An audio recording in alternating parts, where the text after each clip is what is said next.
Welcome to round 4 of the AMS Oz Super Series, coming to you live from Monza. This is qualifying for the first race. My name's Stairs, as not always. First time joining us in the commentary box is Bagsy. Bagsy, welcome. Thanks, Stairs. Good to be here. It's placing Madbird for tonight. He's unable to be here, so filling his sizable shoes will be fun. Indeed, and Nether, of course, who's commentated with me the last couple of times. So good to change it up. Last week last time these guys raced, I was actually on track with them. Back in the commentary box tonight, though. Yeah, so just having a look at the moment, we've got Brenton Hobson, who's gone to the top of the leaderboards. He's almost a second ahead of... he's 3/10 ahead of the second place driver. Yes, Matt Williams there in second. Brent Hobson's obviously he's leading this championship by quite some margin, but he had his work cut out for him last round in Guyana with Jake Maloney of iRacing fame. So it'll be very interesting. He's not actually, I don't believe he's in this server today. So it may well be Hobson who is unchallenged tonight, but we hope that someone is able to take the fight to him as he heads back out of the pit lane to go on his second run in this qualifying session. Oh, we just had a crash coming out of the second Lesmo.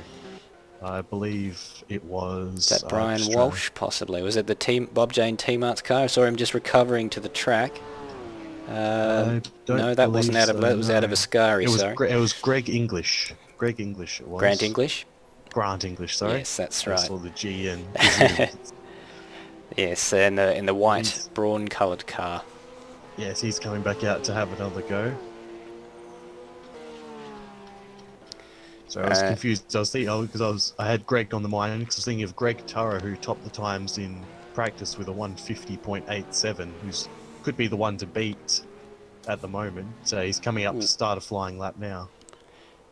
And a lot of new liveries showing up this week. Quite a few more distinct looking liveries, I should say, that hopefully makes our job in the commentary box a little bit easier. We do still have a couple of double-ups, those being Lewis Wedding and Gary Neville in the black and yellow car, and Jamie Snow as well, number 31.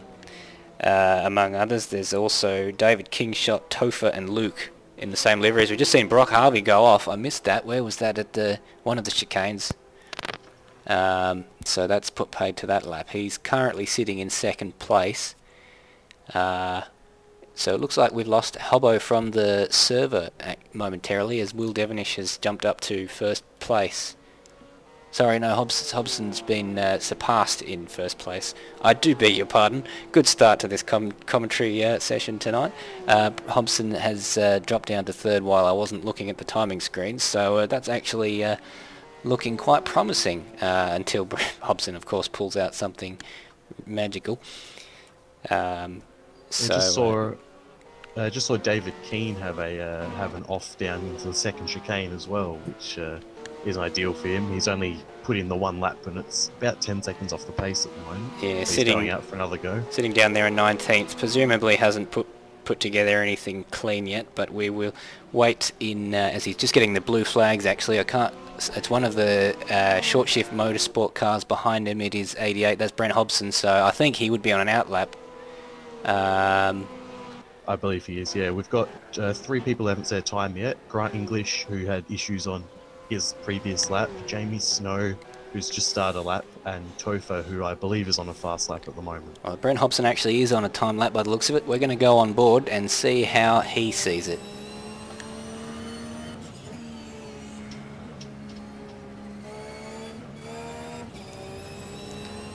So into the second Lesmo, carrying a lot of speed out on the exit there. See if we can... well, that's not a good view. He's just trying to see if we can move the seat so we can actually see what gear he's in, but moved it a little bit too far down and we couldn't see anything. Here we go. So yeah, third gear through Ascari, up to fourth, just a little bit patient on the throttle. Oh, he's very wide going through the exit of the Scurry there. You can get a track cut for going too wide there. He's a 10th down. Advantage, so we'll see what happens when he comes around to the line. Yes, we'll see whether he's actually, if he took too much gravel on the exit of Ascari there, he'd be losing it all the way down this, down that straight, and nice and clean through the Parabolica onto the main straight. It's a interesting track in the Porsches to race the Porsches at this compared to the last few races. They started out off in Simmons Plains, then they went off to Sandown, and then Goiânia was a very challenging circuit last week. So this is a completely different circuit to all other three racetracks that they've been to.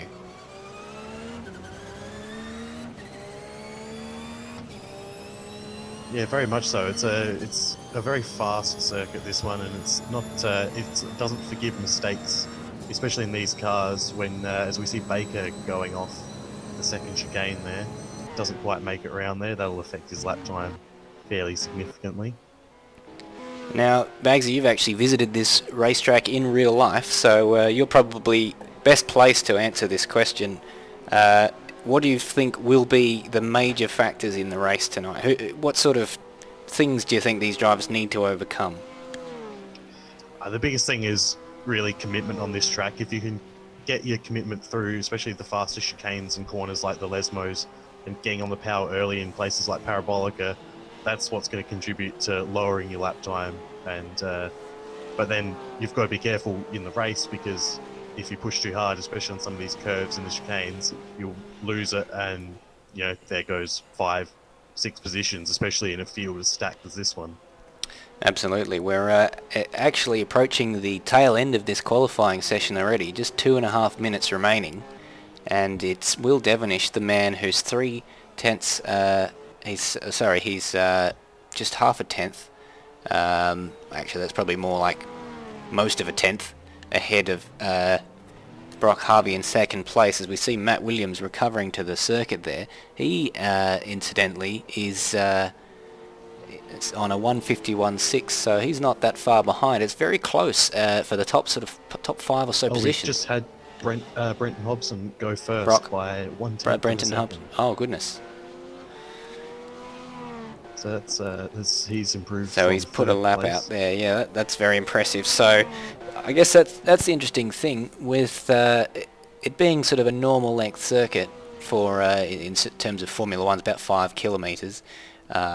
You would expect the gaps to be quite large, but because there aren't that many corners, they're not. And we've just seen Snow go to the top.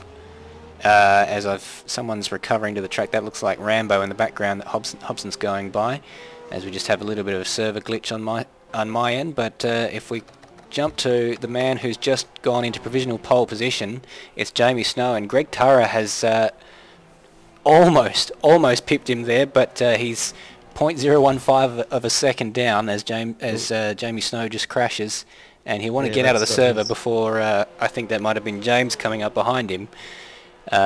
Goodness gracious, it's all sort of still happening. He did end up in the best spot, and he won't be able to get another lap in at this point. No one will be able to get out for a lap now. Yeah, so Hobson is going onto the track, but probably more just a bit of practice more than anything else, because he doesn't have any time to get around to start a flying lap. And we look towards who else is on track. Brock Harvey looks like he's on a lap himself. Matt Williams, Lewis Wedding down in 8th place. Oh, very, very leery moment for Desamaj out of Lesmo too. He's going to lose time all the way down this straight towards Ascari, so that's a bit of... Well, it's his first race in the Porsches, so he'll be looking for just a solid result, but I fear that he won't be taking it easy.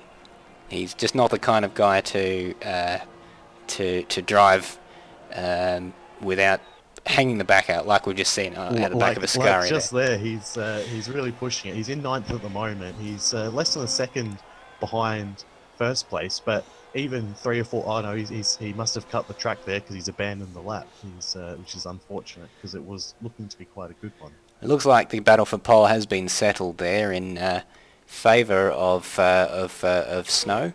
We look towards Rambo, who's 30 seconds into a lap.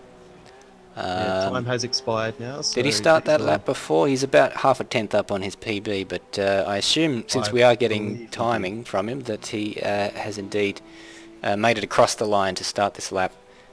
And he'll probably be one of the last guys to cross the line. Lewis Wedding coming out Parabolica now to complete what will be his last lap. He set a 151.84 as his best lap. Can he improve it? He can, a 151.074. Only 0.03 of a second behind the leader, but it puts him in third. It's amazing, 0.03 of a second. In most leagues, you'd find yourself starting on the front row if you were only that far off pole, as we have an enormous moment for Rambo, and that's put paid to his lap out of Ascari there. I believe the last person out there is Baker, who is currently 15th on Indeed. a 152.999. So he's cracked the 153s, or he's cracked 152s rather. We'll be hoping to improve this lap time. It's amazing with a field this big, but still so close. Even a second can put you up 5-10 positions. Exactly right. So he crosses the line there and he doesn't improve, 2/10 down on his personal best, so that means that he will start from 15th place. But that is your qualifying. Snow in first place from Greg Tara in the end. He was about 0.015 of a second ahead, and Wedding, very good lap up into third place. Brenton Hobson's got his work cut out for him if he wants to win this race. 2/10 down. Will Devonish in 5th. Brock Harvey in 6th. Schultz only 6/10 down, but that's only good enough for 7th for him, ahead of Matt Williams. Decimage with a decent qualifying session up there in 8th. And that's all I got before the page reloaded for me, and we're gridding up for the beginning of this race. Seems like we may have lost a couple of people to technical gremlins, unfortunately. Ryan Walsh and Baker. So that is a shame not for good. both of them. No, that's not very good at all. So well, we'll see. We've got people gridding up. Last time we had last week, these guys did the super cars, the V8 supercars at Albert Park, and there was an enormous crash on the first corner, which I think necessitated a restart. So they'll be hoping for something like that to happen. But nonetheless, we've got Greg Tara there on the right, Jamie Snow there on the left. Will Devonish is down there in about 5th or 6th. Here are the lights. 4 lights, 5 lights. And we are racing in Monza. Looks like a good start for the pole sitter there. He's got the whole shot as the guys behind get completely swamped out. And we're looking at just everyone making their way down to this car, and there's someone spinning. Oh, Devonish is, and he's taken out Brenton Hobson already. We've got a massive first corner shunt, and I don't know whether he got contact from someone else, and but that is just absolutely disastrous. And there's another. Dwayne Davies is involved in an accident down there on the exit of turn 1, and this is just an absolute mess of a start. That was all down to Devonish there. He got in while going into the first corner all by himself, and lost control and ran into several people, caused a massive chain reaction. And then when he was rejoining the track after the chicane, ran into one of the Bob Jane T-Mart entries and caused another accident. Devonish has got major damage. There's smoke pouring out of the front of that car. It just looks like an absolute handful to drive, and he's getting I think that's Greg Tara. No, that's not Greg Tara. That's David Kingshot trying to get by him, and surely that's only a matter of time before he'll get that position done. Devonish will have to come into the pit lane, I would suspect, very quickly indeed. So after all that, Jon Snow is still retaining Jamie the lead Snow. from pole. Sorry, Jamie Snow. He's got a huge lead out in front as they go through Ascari, doesn't he? He has. He's kept his nose clean and avoided all the carnage at the start. A few people got wide back in the back of the picture at Ascari. Indeed. And, someone's got in the background. Who was that? I believe that's Devonish again. He's been involved in another crash. Probably as a result of the damage, and he's there's a yellow car stranded on the exit of Ascari. Gary Neville, and he's retired from this race. As Nathan Britton recovers, he looks like he was involved in that incident. So this has just been an incredibly messy first lap. Not to say that, I mean, we've had start line incidents in this series before, and I was mentioning the supercars crash last Thursday, and it just looks like I don't know who was to blame for that, whether Devonish got a knock from someone else, but just you get out of control in the braking zone at turn 1 at Monza. It's pretty bad to start with, but when it's the start of the race and you've got 20 or so other cars around you, it just spells disaster, doesn't it? It does. We've got 3 cars coming into the pits here. We've got Davies, we've got Devonish, and we've got Britain as well, all coming. Oh, Britain actually connected with Davies as he pulled into his pit box. Just coming out of the chicane there, Diesamage has got a bit of a train, and two of the cars in the background, the 2 coloured cars, Luke and Cracker, have just come to blows in in the chicane, and I didn't see what caused that. I was just focusing on the battle up ahead of him. Diesamage was holding off about 3 or 4 cars, but it's kicking off everywhere. It's very difficult to know where to look in this race because there's battles up and down the field. We've got a couple of people, Devonish and Britain are both still in the pits, so they must have had some major damage to repair there. Davies has made his way out, and they're in danger of going a lap down to Jamie at the moment, Devonish and Britain, so hopefully they are able to make it out in time. But it was a horror start from Devonish. He 5th all the way down to last, essentially. It won't be a Monza to remember for him. But Grant English looks like he's bump drafting, as we've got a race penalty there, drive-through penalty for Nathan Britton, so that may well be for speeding in the pit lane. But as I was about to say, a battle between Philip Boak and Grant English, and it looked like they were bump drafting. Tara, Stanford and Wedding are 3 wide heading down to the first chicane, and Devonish is pulling out onto the main straight at the same time this is happening into the first chicane.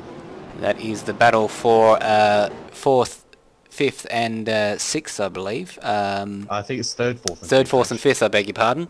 And that's Lee Sanford up into 3rd place ahead of Greg Turra. And the guy out in front, Jamie Snow, has a lead of 1.3 seconds. And we've got Gary Neville reversing in the pit lane. He doesn't have a front left tyre. Yeah, sorry, not Gary Neville. It's Luke, and that's not going to be fixable. So yeah, I think that's the end of his race. Done for Luke, because while they can fix a lot of things, a whole tyre missing is probably not one of them, unfortunately. That's right. That's right. So Dwayne Davies is currently in last place, unfortunately getting tangled up in that incident at Ascari on the very first lap. Sorry, not last place, 19th.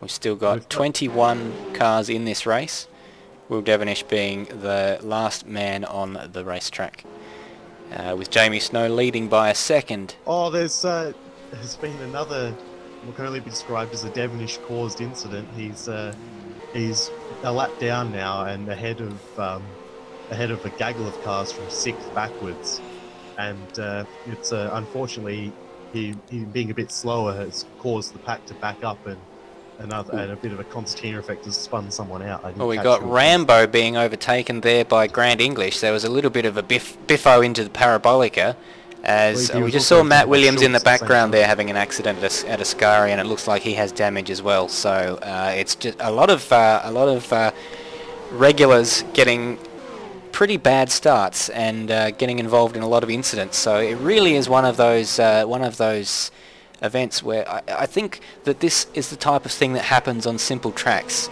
People think that it's a simple racetrack, as we've got I think who is that? That's Schultz having a spin on the exit of the first corner there. My apologies, it was Devonish. It was Will. I thought that might have been Devonish. He was actually a lap down, so that wasn't for position, but it's a bit of carnage, a bit more carnage for people to avoid. So Diesamage has had a moment somewhere. He's dropped down to 10th. Schultz has now had a moment. After saying he didn't have a moment, he then had one, but he's retained his position in 6th. Yes, so Grant English is making up places quite rapidly, as we've got someone going off in the background behind there at Lesmo 1, and Rambo in 8th place. If we look towards the battle for the lead, it's looking like it's closing up a little bit between Brenton Hobson and Jamie Snow. It's just 0.8 of a second the difference, and Hobson's honing in on Jamie Snow. Certainly won't want him to get away too comfortably, and if he gets a little bit closer, he'll have that benefit of slipstream here, which is something that Monza offers as an opportunity. Yeah, it's in terms of time, he was a few seconds down. He's pulled it back over the last couple of laps. So he's done quite well for himself here. Just a note on Taro, who's in 5th. He started, sorry, not Taro, Grant English, pardon me, in 7th. He started down in 20th position. In 4 laps, he's gone up 13 places. It's certainly been helped by some of the first corner carnage, but he must have picked his way through quite well. Yes, and Rambo in his first race here for the AMS Oz Super Series is hanging on to Grant English quite nicely. He'll be wanting to keep his nose clean as well, but they're both... a bit of a moment there for Grant English. Looked like he was caught out by the Tissot car there of... Is that Schultz? That is Schultz, braking maybe earlier than he was expecting, and turned it into an overtaking manoeuvre, but it wasn't the cleanest of moves, and he's actually streaked away, and Rambo's the net loser in that, because he sort of got caught up behind the recovering Schultz, and that's allowed Grant English to streak away in 5th place, but it is just closing up a little bit as they enter the chicane there. Oh, and Will Devonish having another moment. He's not had the race of his life tonight. It's something that I think he'll just want to try and recover a few positions, either through attrition or whatever, but there isn't really much to salvage at this point for poor old Will Devonish. Yeah, it's unfortunate for him. He's I believe about 37 seconds behind his nearest competitor, and obviously being lapped, you get the blue flags and you're sort of meant to move out the way, although he has been struggling. Oh, and that was our 3rd place man spinning at Ascari there. That was Lee Sanford, and he's dropping way down the field, having crashed at Ascari, and he's still recovering to the track. And we've got, I think that's Brock Harvey trying to avoid him as he recovers to the track, well out of sync. And that just... if he damaged himself there, because he was quite slow and sort of trying to get back onto the track and was struggling to pick up the speed. But he's dropped down 8 places because of that. Yeah, very, very disappointing for Jamie Snow. Sorry, not for Jamie Snow, for Lee Sanford. It's just not gone well. No, it hasn't. He's coming into the pits as well, so there must have been some damage done. Yeah, there would be. I think that sounded like quite a heavy impact with the wall there. We didn't see what caused it. It might have just been, as you were referring to getting a little bit too greedy on the curbs. There is quite a large dent. Will be a very long pit stop. It looks like he's got some time to spend there. So down the field, we've got 13th and 14th, Voda and Cracker having a nice little battle away, coming into turn 1. So well, we'll just leave that one for now. Let them battle on. Up the field, we've got David Keane there in 12th place. He is about a second down on David Kingshot, who is... and that's a penalty for Lee Sanford, so that's not very good. Looks like it must be speeding in the pit lane, and we've just had a moment there for Brock Harvey. So he's down there in 10th place, so he's got him... He's still recovering from that first lap incident. And somehow Will Devonish just can't get himself out of the action, even though he's a lap down. He is in the battle there with a big train of cars, including Philip Boak, Desamage, Rambo, Schultz, English, Tara. He's been there or thereabouts, and despite pitting, it is quite the battered Porsche that he is driving around. It is. And he does need to get out of the way, though, because he is a lap down, and he's not racing for position here. Also, as coming down to Parabolica, James and Rambo, Desamage and Rambo are side by side. They certainly are. Rambo looking up the inside, and that's an option that is quickly shut off, and the option now on the outside, but he's going to have the slipstream down into turn 1, so this is certainly not the end of this battle. Rambo's going to have a second bite at the cherry. He did take a slightly wider line through Parabolica, so maybe they'll give him some extra speed as he pulls out. Is he going to have a go? He brakes earlier. He decides not to commit to that. Just gives the corner to James. And James makes the corner. A mistake, but James does not. And this is all got Philip Boak and Brock Harvey and David Kingshot are all, sorry, not David Kingshot, he's not actually that close, but the other cars are all closing in on this and taking advantage of the two ARW debutantes tonight. Yes, it's the thing, if you're not careful when you're going for an overtake, the people behind you will catch you up, and as Rambo takes a trip across the curbs there, the people behind you will catch up and you'll have to deal with them as well as trying to attack. That's right. Brock Harvey falling back a little bit. Oh, and that's put pay to Rambo's challenge there. He's just gone off a Lesmo 1 and somehow hasn't lost a position, although we've got two cars diving down his inside, Brock Harvey being one of them, and there's contact there with Will Devonish, who somehow can't get out of the controversy tonight, even though he's not racing for position. It does look like he has more pace than these guys, but it's not really a lot he can do about it at this stage because they're all fighting each other, and he's a lap down. So just looking up the front, it's status quo at the moment. Jamie Snow is still out in the lead. He's pulled out a slight advantage. It was 0.8 before. Over the last 3 laps, it's gone out to 1.6 seconds. So about 0.3 a lap, but definitely not in the clear for Snow because one mistake and that's all gone. And to be sure, Brenton Hobson will be trying to apply the pressure to try and force that mistake. That's absolutely right. It is all stretching out in the top 5 positions there. So Lewis Wedding in 3rd place. He's another 3 or 4 seconds back there. Greg Tara's on his own, about 2 seconds behind Wedding. And then we've got that battle with Grant English. Rambo pulling out on Harvey. Sorry to cut across you there. Going down to the first corner. Rambo was he behind Harvey? I thought he kept that position out of the Lesmo before. I think he got past in Parabolica. Oh, and Devonish has got past Rambo as well, so Rambo's probably not going to be that thrilled about that because he's lost the position and now he's got a lap runner in between himself. It's a bit cheeky from Devonish there. He sort of he used Harvey as a pick there and just sort of snuck on through.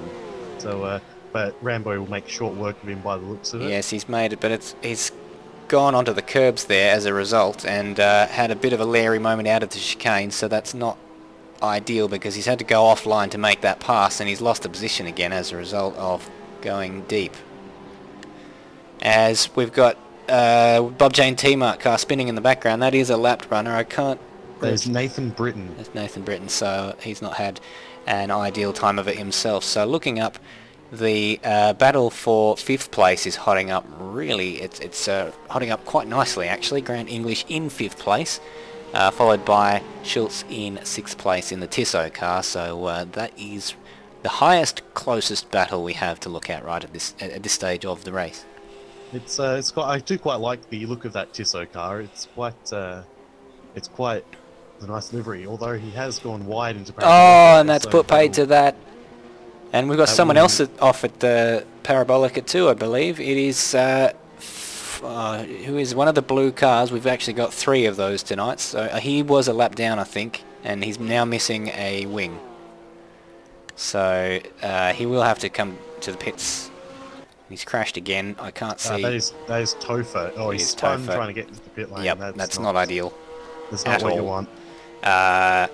Yes, he's got himself stuck against the Armco. He's found reverse. He's getting blue flags. He's got to be careful because cars come into this pit lane tremendous speed. As has just happened. Oh, and that's Voda coming in. Yeah, that's very dangerous, and that is going to be a very lengthy pit stop to repair that damage. Because it looks like he's got quite a bit of suspension damage as well as a missing rear wing. Yeah, it's not been the best race for Topher. He didn't manage to set a lap in qualifying, had a couple of spins and started from the back. He did make a couple of positions at the start, but unfortunately has had some issues. But he's getting that rear wing replaced and he will hopefully get back out and be able to challenge some other people. Hobson's just pegged that gap back a bit. It's back under a second, whereas a moment ago when we looked at it, it was about 1.5 seconds. And as we said, Jamie Snow's had quite a moment out of Ascari, yes, and losing half a second out of that, and a huge run that Hobson has got down this straight, and he's losing time all down this straight to Hobson. Is Jamie Snow, but not enough time to lose the position, but that certainly has spiced this race up a lot because Brent Hobson has now had a bit of a sniff. The carrot's been dangled. Can he hang on and can he take advantage of this to grab the lead of this race? Hobson got very close coming into Parabolic, and Snow had a bit of a moment on the outside. Is Hobson going to put a stamp on it and send this one? He's defending on the inside for Snow, and Hobson thinks better of it. And we've got a lap runner, Lee Sanford, who was in 3rd place at one stage, is now about to go a lap down, and he'll be, it'll be poignant the point where he tries to let these guys through because he doesn't want to affect the result of this race too much. But Hobson is all over the back of Jamie Snow, so this is turning into an absolute cracker as he goes down the inside into the chicane. Is the guy? Are they going to get boxed out by the lap runner? Round the outside, there's contact, and Jamie Snow has spun and out of 2nd place. He's going to lose the position to Lewis Wedding. Oh, what do we make of that, Bagsy? It's disappointing for Snow. He took a little bit too much curb really there and bounced into the side of Hobson, and that just sort of made his car. Hobson was able to hold it, but just unstabilized Snow's car a bit and sent him round. That's cost him 6 seconds on Hobbs, and Hobbs was gaining on him. Hobson's not going to be able to. Yeah, he's not. Yeah, he's not going to get that back. You wouldn't think so. Get 2nd with Wedding though. Well, fair play to Hobson. He gave him the space, and as you said, it was just losing on that curb that was the end of that for Jamie Snow. But very disappointing for him, just that one mistake at Ascari leading to having to defend quite vigorously for the lead of this race, and then the contact there putting paid to his chances of victory today. Just having a look back down the field, and the next battle that's happening at the moment is 7th and 8th between Philip Boat and Brock Harvey. Who's just had a huge Larry moment out of Ascari himself. He's been doing that quite a bit. He's certainly on the edge when he goes into Ascari, and he's going to be on the edge at the moment if he has a look to the inside at Parabolica here. He thinks better of it. Yes, he's Brock Harvey is a level-headed racer. He wasn't going to send it down the inside there, but as he's spinning in front, and they're going to make contact, and that is a disaster for Brock Harvey and Philip Boak. They're both going to lose out. There goes Devonish and Rambo, and that's just Brock Harvey has had absolutely appalling luck throughout this series. He's had a number of collisions that were not of his own doing, and that was one of them. So it was just unfortunate that was the time when he had gone for the inside.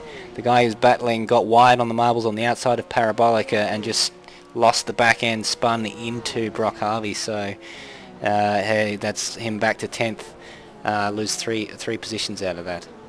And Boak's also got into the pits, so guessing he was fairly damaged from his hit onto the outside wall. But Rambo would have been looking at that and thinking all his Christmases had come at once. He was sort of slowly closing in, but he probably wasn't going to be able to catch and overtake the two of them. But then he watches them both pirouette off in front of him and gives him free pass into 7th place. That's right, and I'm just looking up, we've missed this, there's been a change of position for the lead, and Hobson is falling back down the field. Jamie Snow spun again. There's all sorts of stuff going on. He had actually got ahead of Hobson, who I believe must have had an off, because Lewis Wedding is now in the lead of this race. Oh, you think it's all over and said and done, and something happens. Hobson with a mistake that we've unfortunately missed. Sorry about that, everyone. But he's now given Lewis Wedding. My apologies. A free kick, an open goal. Yeah, indeed. He's seen his two enemies for the win on the podium spin off in front of him or go wide in front of him, and now if he just keeps his nose clean for 4 more laps of this Monza racetrack, he will have himself a victory here in AMS Oz. But we certainly know that that is not a foregone conclusion, considering how many times we'd put that battle to bed. We thought Jamie Snow had this race won. We thought Brenton Hobson had this race won. Now we think Lewis Wedding has this race won. But having said that, he only has an advantage of 1.1 seconds, and we don't know how he handles nerves with one of the best sim racers in this country bearing down on him.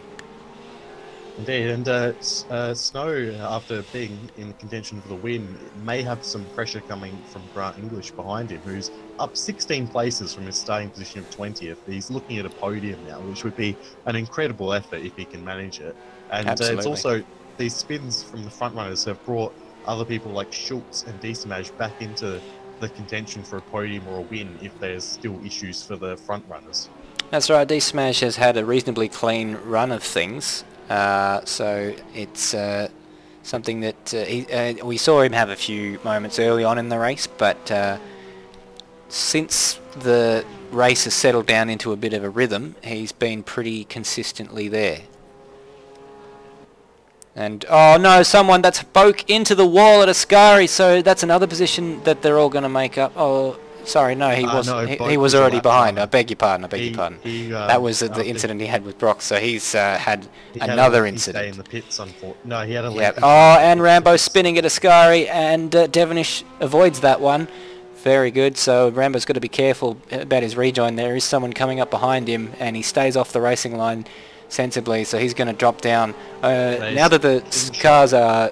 Yeah, so it's King Shot, the slingshot. He's up into 7th place. So he's kept his nose clean as well. He did have a bit of a reputation early on in this series for colliding with other cars, but he seems to have ironed that out. He had good race in Guyana, and he's recovered himself up into 7th place. Devonish with the excellent avoiding action in that spin that Rambo had there. After the amount of action he's been in, he's gotten quite good at avoiding the accidents now, which is good. And Hobson, Hobson is still all over the back of Wedding. He's only half a second behind, and he's applying pressure like a vice to Wedding. So hopefully we can stick with this battle without someone going off the track and putting pay to it, because we'd love to see this come down to raw skill, and Lee Sanford is looking like he's going to get involved again. It was the battle that caught up to him the last time that this all fell apart, and because they all fell apart, and it looks like trying to whore a bit of slipstream is Lewis Wedding, and he's got himself, Lee Sanford, in between the battle for 1st and 2nd, which is not ideal because Brenton Hobson needs all the time he can get, so he probably lost a couple of tenths just through there. Hobson gave Sanford a bit of a nudge there coming out of Ascari, a bit of the hurry up, saying, "Come on, mate, get out of my way. I'm trying to win a race here, and you're slowing me up." So he would have been getting probably a bit angry in the car there, wondering why he let Wedding through so easily and not himself. But it's all orders or something. It's all paid. Exactly, it's all been paid for and done now. Now it's back to mano a mano at the front between Wedding and Hobson. Well, there's 2 laps to go, and on this straight, the gap's just under 7/10 of a second. It was 8 tenths before, so clawing back a tenth or two as Hobson through the parabolica. We'll see what he can do about it in these remaining 2 laps, and that's not what his tyres are getting a bit old now, because he's just had a spin, and that's got a gap out to 1.3 seconds, and that may well be all she wrote, as long as Lewis Wedding can keep it on the black stuff. We certainly know that he had trouble with his tyres in Guyana in race 1 and bounced back in race 2, so I certainly would expect Brenton Hobson to as he's still having moments out of the chicane there, so I think his tyres are absolutely done. And whether or not it is a pitfall with this series that you carry across the tyres that you started your qualifying session with, unless you remember to change them for a new set, and that was something he struggled with last round. Yeah, that 1 or 2 laps could make all the difference on the tyres, and yeah, you can see as the gap flows out relative to what it was to more than a second, when it was only half a second at this time last lap. Assuming Wedding doesn't make a mistake, you'd think he has it in the bag, but indeed, as we've seen with this race so far, you can't assume anything. Nothing is a foregone conclusion at all. But yes, the tyre wear shouldn't actually be too bad at this track, because there aren't that many corners and lots of long straights. But having said that, once you do spin them up, it's very difficult to... it's a self... repeating cycle. If you spin them up, the temperatures go up, makes it easier to spin it again, and then it just repeats until the car is basically undrivable, and you just have to take it easy for a lap or two to bring the tyres back so that you can retain the grip that you had before. There is also the problem of because of this track having lots of corners like Parabolica, where you're putting, and Curva Grande, where you're putting lots of pressure on those outside tyres, they wear down a lot faster. And you can see both Wedding and Hobson getting a bit out of sorts as they try and get the power down. So it's becoming an issue for both of them, but Wedding is handling it admirably as we are on the last lap now. We certainly are, and the gap out to 1.7 seconds, so it's growing if anything. And Lewis Wedding, we can see growing with confidence. With every corner he's approaching that win. He's had those headlights on from the start of the race, and it's certainly seeing his way clear to a victory. His very first race, I believe, in AMS Oz, and a good result, of course, for Brenton Hobson. He will extend his lead in the championship. He has 93 points over Aaron Thomas, who isn't really here tonight. Heath Dixon, the closest rival behind him, also not here tonight, or hopefully joining us for the third race. Will Devonish was fourth in the championship. So all of the main contenders in this championship, apart from Brenton Hobson, having bad races or not having races, as the case may be. Indeed, and it's just one more corner for Wedding to handle before he comes across the line for victory. It's just the parabolica. It's all he has to do to get it right, but it can go so wrong as he tips it in to the corner. He's nice and stable through there. He sticks it to the inside. Hobson is trying as hard as he can. He's pulling through there. He's pulled a second out of him in the last straight and a half, really. Wedding definitely didn't want to make a mistake in parabolica, and he hasn't, and he comes across the line to win a second ahead of Hobson. It's a very well done race from Wedding, and he has thoroughly earned that win. Very well done. Lewis Wedding in third place, so he would be... Jamie Snow in third place. He would be disappointed after leading quite comfortably at one stage. Grant English completing an excellent drive up through the field ahead of Schultz, and Desamage in his debut finishing sixth. An excellent result. He should be richly pleased with that one. And a bit of daylight between himself and Rambo, who had a few incidents, but has managed to claw his way back up to seventh. Yeah, he is. He's just coming out the parabolica now. He's a few incidents in that race. If it weren't for a couple of spins, he could have been a bit further up the track. But he comes across well-deserved seventh. Indeed, good result. Good result for David Keane and Cracker. They're getting a top 10, so that's I'm not sure if it's their PBs, but better than they did in Goiânia. David King comes across for 11th, and we've got behind Brock Harvey in 10th. And we've got a bit of time. Davies has had a spin through Ascari. He's the last car to come across the line, apart from Matt Williams, who will be 12th. So barring any unforeseen engine blow-ups in the last 100 metres or so to the line, Matt Williams will be 12th and Davies will be 13th. Lap down, the runners, we have Lee Sanford, Philip Boak, and Will Devonish, who had what can only be described as an action-packed race. He was there or thereabouts the whole time. Yep. And we had 6 retirements with Voda, Greg Tara, Nathan Britton, Topher, Luke, and Gary Neville. And I believe there were a couple more who have left the server already that we can't see. So it was a race of attrition, as many of these races have turned out to be. Just keeping your nose clean tends to ensure a good result in the AMS Oz Super Series.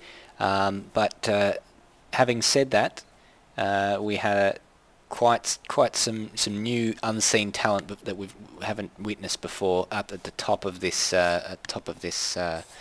race with Jamie Snow and Lewis Wedding giving Brenton Hobson a challenge. So it seems like it's a different couple of people giving him a run for his money every week.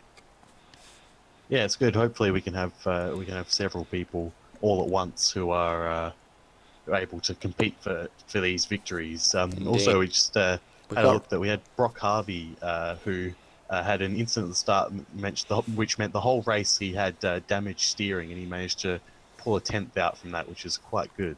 That's right. Well, Rambo had quite a decent result to finish 7th place, and we've actually got Rambo in the commentary box for an interview. Rambo, how did you feel that went for you? It was intense. That's the best way to put it. Oh, man. Yeah, so opening lap was pretty full on. First corner especially, didn't know where to go because there's things happening in front of me and I think also just directly behind me. And then at one point I think I just lost it out of the Scarra corners, just entering and just lost the rear. So I had to have an adjustment on my brake balance or bias. And yeah, I'm really happy with 7th considering the size of the field. Yeah, so it was just one. It is one of those fields where I think you have to keep your nose clean, and the results come. But we did see you were very close with Decimage at one stage, Oh, yeah. but had a bit of an issue late in the race, so you dropped back. But still only one place behind him. Oh, that's a good benchmark. So I'm happy with that. Excellent. We've also got Brock Harvey joining us, who was recovering quite well until having a bit of an accident late in the race. Unfortunately, with Philip Boak, which was just being in the wrong place at the wrong time by the looks of it. How did you see that one, Brock?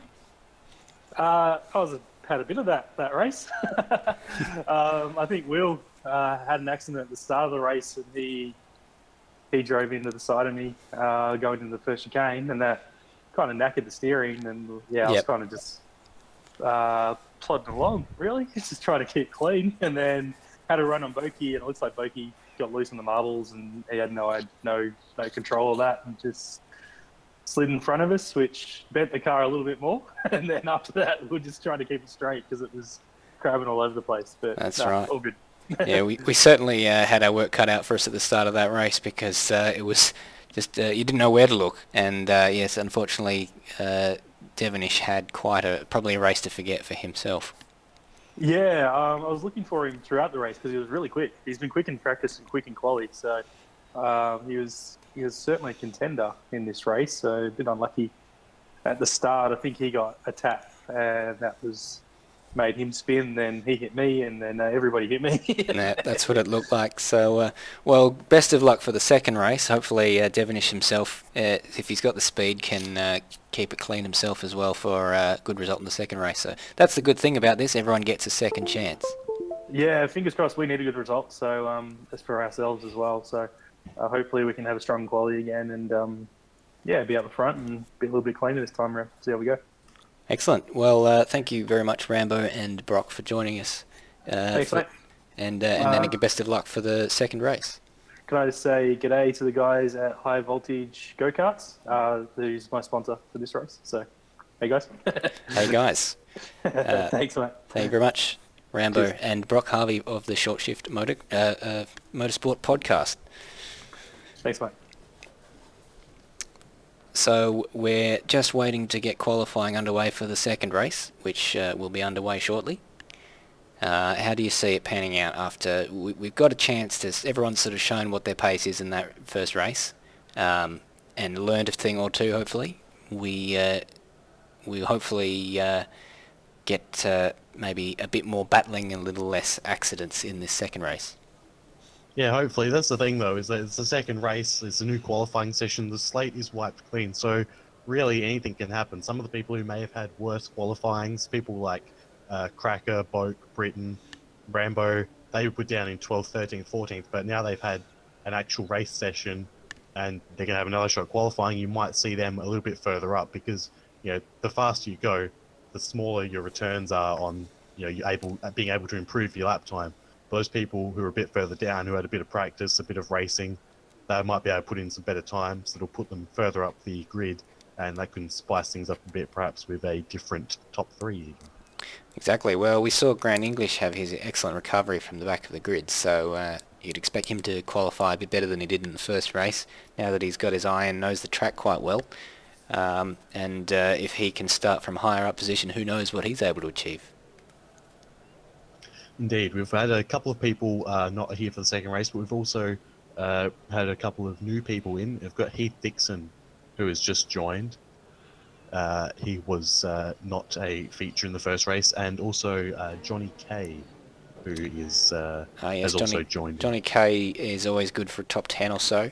He's had some excellent pace up there with that, with the sort of guys who are battling there for sort of 3rd, 4th, 5th. I expect him to be a bit quicker than Decimage in that sort of area. But having said that, he hasn't had the benefit of the first race, so who knows how much practice he's done during the week as qualifying gets underway. Light has gone green. We've got Baker, Kingshot, Sanford and Topher all being the early birds trying to grab that worm of pole, and they're all going to be going out straight away, and everyone else is sensibly waiting a bit longer so they can get some space on track. That's right. As Kingshot goes off on the first corner, forgetting that the brakes have absolutely no temperature on them. This is an outlap, and this is where you build that temperature. So Baker, the first man on the circuit, he has himself quite a nice bit of space to himself, and that would be a lovely feeling, Bagsy. Indeed, a clear track in front of him, got a bit of a gap behind him. It's going to be the perfect conditions for him to just eyes down, chuck in a lap, and hopefully have it stick. But it's the competition is quite fierce, so and it's very unlikely that the first lap someone sets will be their best one, because there's always room for improvement. There certainly is. So let's go on board with Baker and just hear that engine sound for a little bit.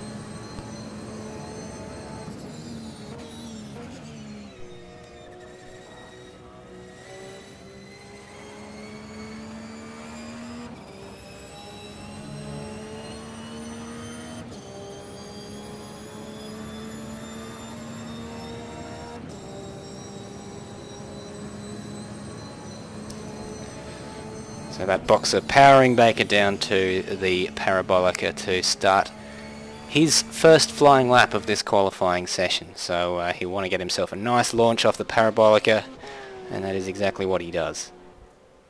Yeah, he's heading down this long straight. It doesn't take long in a sports car that is designed for over 260 kilometers an hour, but it's quite the walk.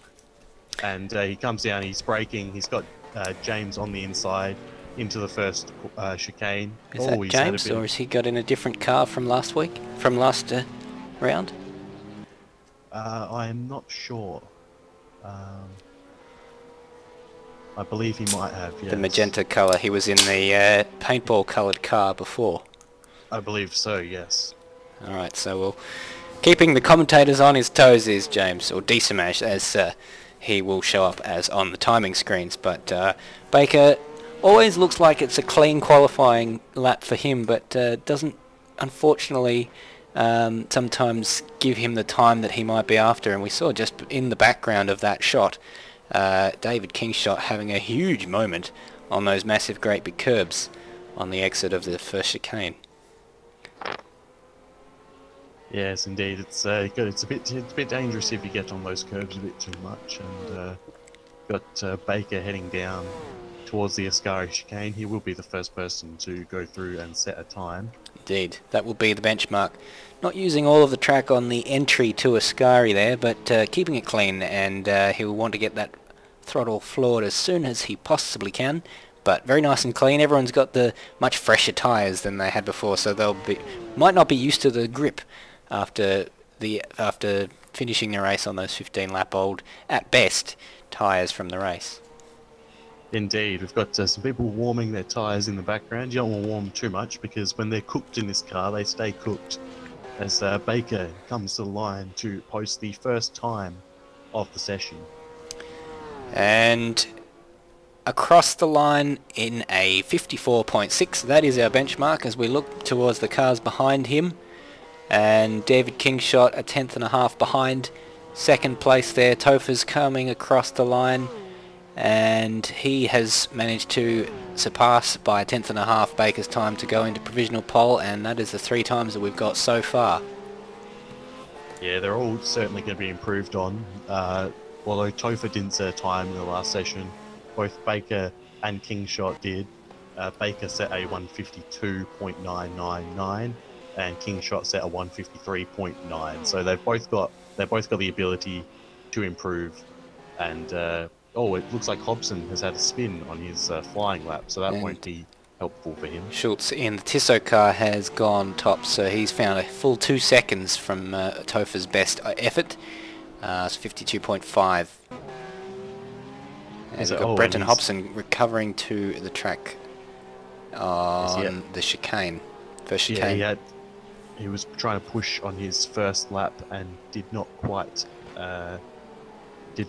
do what he wanted. As Greg Tara has gone to the top of the timetables by a 1/10 of a second from Schultz. Indeed, we've got Johnny as well crossing the line. He's 2 seconds down, so he's got some time to find. And Snow to the top of the timesheets there, another 2 seconds ahead of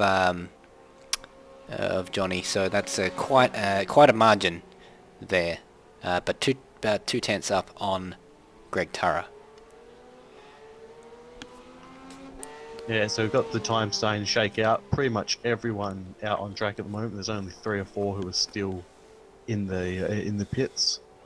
As we've got Baker and Desamaj coming across the line as well. Baker's improved up to 5th place. Desamaj up to 4th place. Knocks Baker down. And Kingshot in 6th, yes. And Lee Sanford up to 4th place. These times coming thick and fast. I didn't see who that was. He didn't improve. Phil Boak up into 7th, and Brenton Hobson, that wouldn't have been a fast lap because that was the lap he spun on. And here comes Brock Harley, who we spoke to a moment ago for the ShortShift Motorsport podcast. I believe that was the start of his flying lap because he hasn't registered a time there. And no, he came 8th. He came 8th. Beg your pardon, I must have missed that. So your provisional pole sitter is Jamie Snow. Greg Turra sits in 2nd place from Aaron Schultz in 3rd. Lee Sanford is 4th.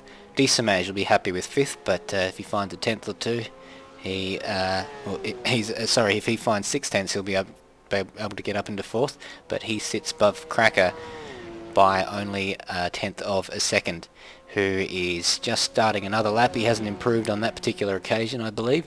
Philip Boak there in 7th. Brock Harvey in 8th, David Kingshot in 9th, and Baker in 10th. They've still got about half the field hasn't set a time yet, so we'll be expecting some of these times to come in fairly soon.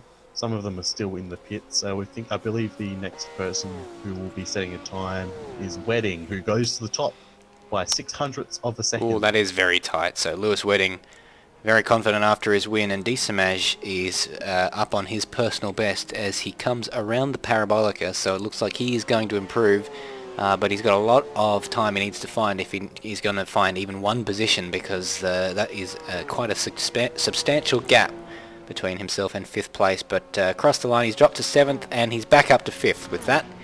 So he lost 2 places in the in the 10 or 15 seconds before he finished that lap, and gained them back up with the time. So it feels like an ever losing battle in this qualifying session when you're in that sort of 5th, 6th, 7th position, like plugging a leak. You every time you go out on the track, you try and improve your position, but while you're on the track, your position drops as people go up ahead of you. And then you end up improving your lap time, and everyone, you end up in the same place as you started. Speaking of improving, Will Devonish has gone up to 2nd with a 151.9. He's gone up into 4th, my apologies, with a 151.9. He's half a second off of the front runners. He's just dropped down to 5th because Schultz has improved again.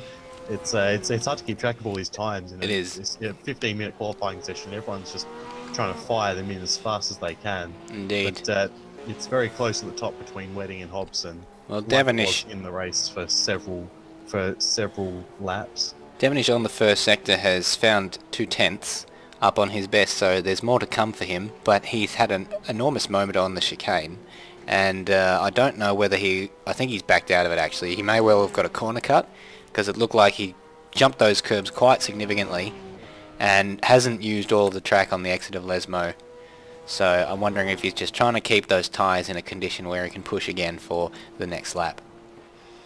It's not a bad idea to try and, because you want to maximise the amount of time you have on track and setting times, assuming he's got enough fuel to do an extra lap as well. Indeed, it's because it's a short session and you have a limited number of laps, you don't want to waste any. So while in some series you may well just want to do one flying lap on your qualifying run, the time and the tyres just sort of mean that 2 or even 3 lap runs may well be the best option. As we look towards Devonish launching himself off the Parabolica, he's going to start another lap, he's going to have another go with 5 minutes remaining in this qualifying session. Just comparing these times, as Hobson has gone fastest with a 151.084. 4/10. It is. It's slightly slower than the fastest time from qualifying 1, which is a 151.040. So the time looks like at the top the times are pretty close.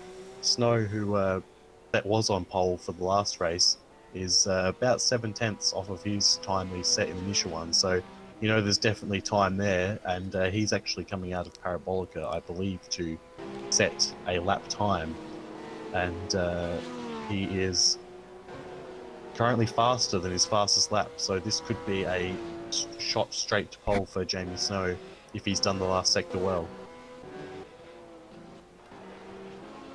He's gone third. He's third. He has 4/10 down the lead. improved by nearly 4/10 of a second, but he's still got a lot of time to find. He's half a tenth behind Lewis Wedding, but Brenton Hobson has found his groove.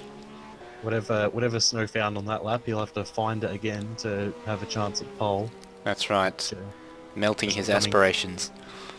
As we come to the pointy end of the qualifying session, there are 4 people yet to set a time: Gary Neville, David Keane, Nathan Britton, and I Rambo. I believe David Keane is about to set a lap time though. Greg Tara is only 100th of a second behind Jamie Snow, so he's in with a chance there as well, as Jamie Snow goes back to the pit lane. Greg Tara not improving on that particular lap. There's a lot of traffic out on the circuit now, so finding space on this circuit in this qualifying session, it is at a premium. It is, and also just Hobson has gone faster again. He's the first person into the 150s, a 150.65. He is decimating the competition in this qualifying session. And he's not done. He's found a lot of time, and he is still just absolutely going for it. That's right, and he's just come out of the pits. He's doing 1 lap runs, very short bursts, so he's very confident in his ability to get the tyres up to temperature, nail a lap, and then go straight back in and do it all over again, because there is time enough for 1 more flying lap. He is in the first sector of his outlap, and he will have 1 more go to see if he can improve his time, but one would think he's safe there, 8/10 clear, if in pole position of Lewis Wedding in second. Yeah, it's we're coming up to the point where you have to, if you don't leave now, you're probably not going to get round for another lap. Probably only another 15 seconds, and you won't be able to make it round. And so Hobson will probably be one of the last people to set a lap, because he'll have about a minute or so to go. Although there are several people behind him who'll be able to. But that time of Hobson's is far and away better than the best time in qualifying 1. Everyone else is sort of slowly catching their times, but he is a very long way ahead.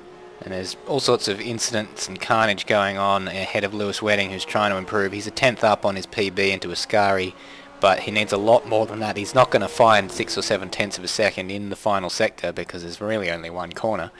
And you would have thought with the yellow flags he encountered going into Ascari that he might have lifted just a little bit, and he would be doing very well to improve his time beyond a 10th or 2 on this particular occasion. But we look to the timing screens as Lewis Wedding comes across the line, and he has he's gone up by 2/10, but Greg Tara has popped himself up into second place there and split the 2, and oh goodness, and Lewis Wedding has not braked for turn 1 there.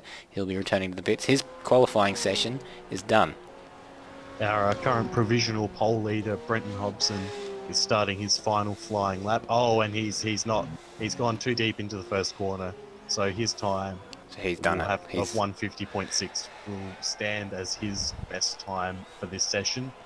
We've got several people back in the pits now. So David Kingshot is in 19th place, but he will improve quite considerably, because he is a second up on his best effort so far. And incidentally, it looks like the Warsteiner logo on his rear wing is upside down. So someone obviously drank a lot of the sponsor's product before applying the stickers. They say you should use anything you endorse, so clearly the designer here was endorsing that, as Kingshot goes into 9th place. So he finds 10 positions with that. Excellent. And speaking of endorsing things, the ShortShift motorsport. He's gotten in the way of I'm not sure who that is out on the track, but time is up. On the flying, who was on there, what was going to be the last flying lap, has been significantly balked, unfortunately. I think it's Cracker is the only one left on track now. Cracker and Neville are the only people left. Indeed. So battle for the pole position was decided quite a long time ago in the context of this session, 2 or 3 minutes before the end. So that is ominous pace from Brenton Harvey for this race. He had the race won at a certain stage in race 1.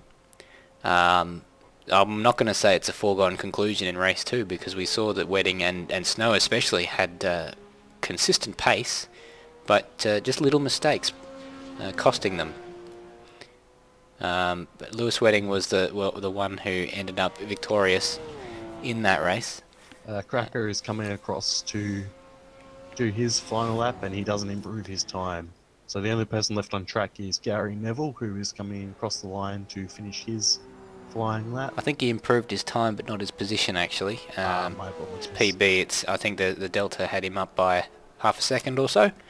Gary Neville doesn't set a time, so I'm assuming he did not have, he cut the track potentially. Indeed. So we have no one else on track because we are finished for qualifying and about to head into the race. Yes, it was a good good session, and I'll just bring up those qualifying results if you give me a moment. So just before this race starts, there's a chance to reiterate what I was about to say before, that the ShortShift Motorsport podcast, they very nicely gave us a plug in their last episode, as we're now covering these races, the AMS Oz. We're gradually finding our feet with these, so we can get improve our stream, get live timing and all that sort of stuff in the future. But just to quickly go over the top few cars, we had Hobson from Tara, from Wedding, from Snow. Hobson far ahead with 4.6 seconds, and I'll hand it to you. Well, we got 5 lights once more, and pole position for Hobbo. A penalty for a jump start. Oh, what a horrible, horrible start for Brenton Hobson. He got the launch. I thought it looked like a good start, but it is a jump start for Brenton Hobson, and behind him is Greg Tara in second place, looking to the inside, and he's going to take position. We've got Carnage in the background. Again, there are 3 or 4 cars involved in this. I haven't got time to see who they are because we're looking at the leaders going through, and it's maybe not quite as bad as the first race, but there nonetheless has been carnage in the back of the midfield. Topher, Johnny, Neville, Baker, and Williams were involved in the first corner incident. And Greg Tara is challenging Brenton Hobson for the lead at the chicane. Looks like he didn't quite have the grip. Brenton Hobson swoops around the outside, and there's another spinner. That's the Tissot car of Schultz, and someone else. I think that might have been Kingshot. Another car. Everyone's spinning on the curbs of that chicane. I believe I also saw Rambo go round. Harvey went round. Kingshot went round. Oh, Harvey.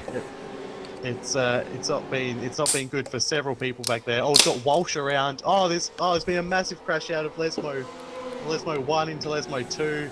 Tires bouncing everywhere. Oh goodness, there's going to be retirements from this race. Cracker is involved. I didn't see who else. Someone has disappeared. Brock Harvey down there in what looks like, well, it's not, I'd say it's last position, but there's all sorts of cars recovering from horrendous accidents, so we just can't get a clean start in these races. Yeah, it's the thing with having Greg Tara's off. He was challenging for the lead, and he is stopped at, I believe that's Ascari. Oh, goodness gracious me, I don't know what has happened. We wait to see who has come out in the lead, and Hobbo is crabbing down the straight. Hobbo has had an accident, so he has been involved with Greg Tara in some sort of accident, and so he's got a penalty, he's got damage, he is not going to win this race. That has put paid. A tyre, so that is race done for Hobbo.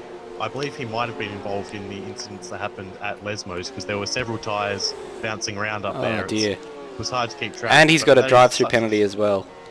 There is such a shame for Hobson. That is definitely race done for him. He had the pole. He had what would have been an excellent start if it wasn't for a jump start. He was so far ahead of the field. This will cause a significant dent to his points haul, as we have Harvey and Williams struggling to get into the pits as well.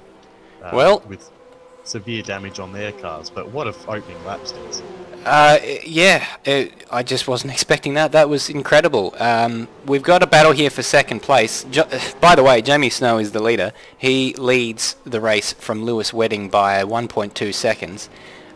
Lewis Wedding's actually just pulled out while I've been talking a few car lengths from Grant English in third, who's got Will Devonish, who has had a remarkable change of fortune from the first race to the second lap of this race. I don't want to say this race entirely because it's not finished yet and there's a long way to go.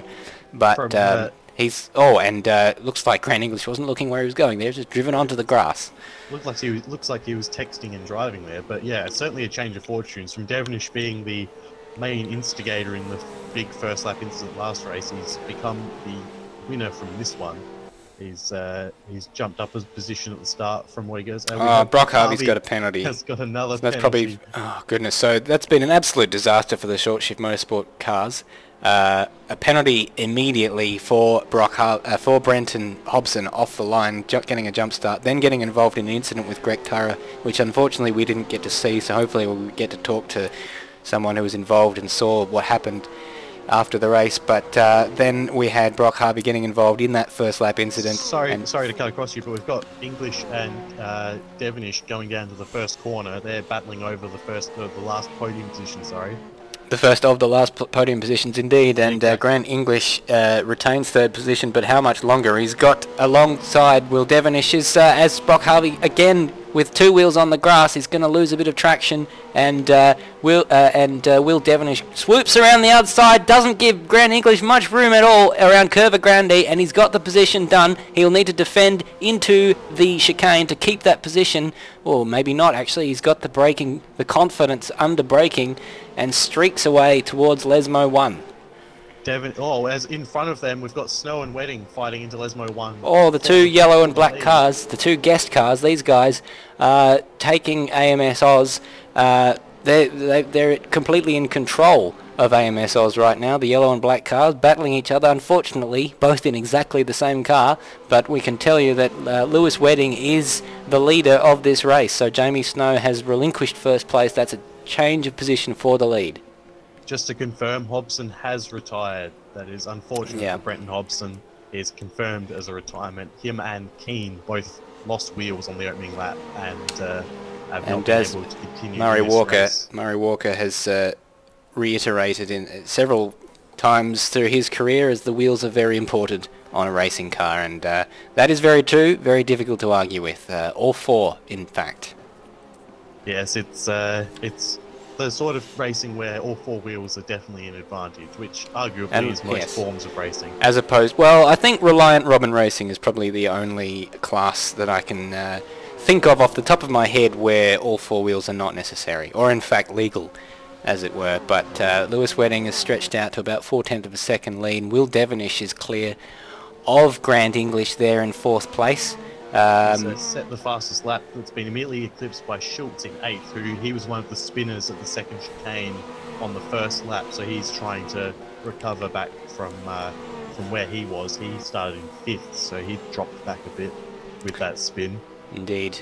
Lee Sanford sits there in 5th place. He was on for a podium before having an accident last race at Ascari. Heath Dixon we haven't mentioned much of tonight because he didn't race in the first race, but he's sort of been a little bit anonymous this race, which is a good thing because that means he's stayed out of trouble, and it's really the people who've got themselves into trouble that we've talked about so far. So he's in 6th place, and he's got himself quite a nice gap to Desamage, who has something of a train behind him. He's in that wonderful Iron Man livery, which is quite a nice, one of the prettier cars on the grid. Representing ARW, of course. He and Rambo and Desamage and Baker, who unfortunately wasn't able to take the start of the previous race. It's interesting, after, usually it doesn't happen like this, but because of the sheer amount of spins and people needing to pit repair damage, we're 4 laps in and already lapped traffic is going to come into play as Snow goes a little bit wide out of Ascari there. We've got, I believe it is... Brock Harvey's getting, yes, so that's... Well, I wished him good luck. Maybe I shouldn't have done that because it obviously didn't work. Brock Harvey just can't catch a break right now. Accidents in both of tonight's races. Accidents, I don't he certainly had an accident that put paid to one of his races in Guyana, and it's just one day it will come together for Brock, and he will get a good result. But tonight is not that night, as we get a fastest lap from Heath Dixon, who is clawing his way out of anonymity. It's just Greg Turra, who was the other person who was on the front row with Brenton Hobson, has also retired. So our front two qualifiers have both had to retire from the race. Disappointing. Due to damage and the like, which is quite unfortunate. I was looking forward to a bit of a... Yeah, it would have been a fantastic battle, and it would have been nice to see Brenton Harvey clawing his way back through the field after he served his penalty. But he was obviously trying for a Bottas-style start. Oh, and we've got Heath Dixon spinning out of 6th place, and he's thankfully got a decent gap to the cars behind, but nonetheless he is going to rejoin at the end of that train for Decimage. He's actually still on the grass, so I wonder if he's actually got some damage, because he's still losing positions down into 13th. Yeah, there's a definite lean on that car, and he looks like he has suspension damage on the front left, so that is very, very disappointing for Heath Dixon. He's clearly pushing because he was setting fastest laps, but lack of practice. Oh, and there's a wheel somewhere. Who's that? Someone's had an accident. Sure whose wheel that is, but I'm sure. Well, surely he hasn't got far. We know that wheels are important. We've covered that off earlier in the race. I'm just looking at the timing screen. Yeah, I believe it's William. No, Williams. Sorry. Yeah, it's the multicolored paint car.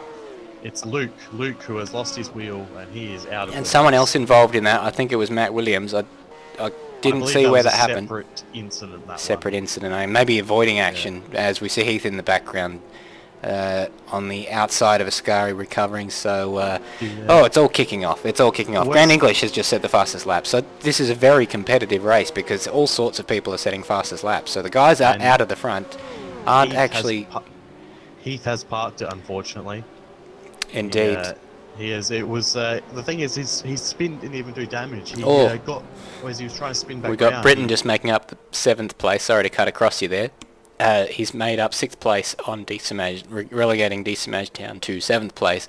So Johnny and Schultz behind him now. Yes, it's unfortunate for Heath Dixon. He spun without hitting the wall, but as he tried to spin his car back round, he got on the throttle too much and went straight into the wall, which caused his race-ending damage. So he'll be absolutely spewing when he came for just this one race, and has sort of sentenced himself to the DNF there. That is right. So, well, it's the only constant of this race after about lap 2 or 3 is the 2 yellow and black cars out in front. So it's Lewis Wedding leading by about a second from Jamie Snow. Will Devonish is hanging on in 3rd place. But that was not the picture that we got of this race from qualifying. Qualifying suggested that Brenton Harvey would run away with this race. He qualified 7/8 of a second ahead of Tara, and Tara's in the wall on lap 1. It's disappointing, because we feel robbed as spectators of a bit of a race. But nonetheless, there are still lots of people who will be eager to take the opportunity of a good result that comes from some of the top guys dropping out. Indeed, and to be fair, the 3 that we have in the lead at the moment started 4th, 3rd, and 6th respectively. So they've done quite a good job to stay where they are, basically take advantage of the crashing ahead of them.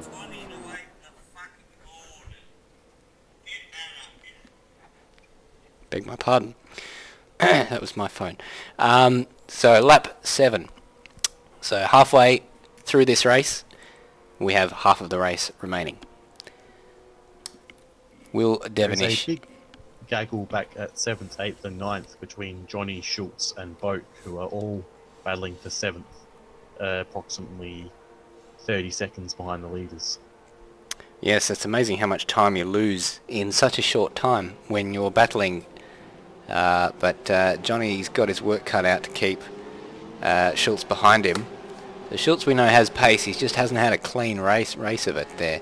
And Johnny, incidentally, using the Repsol livery, which is synonymous with the Honda racing team in MotoGP.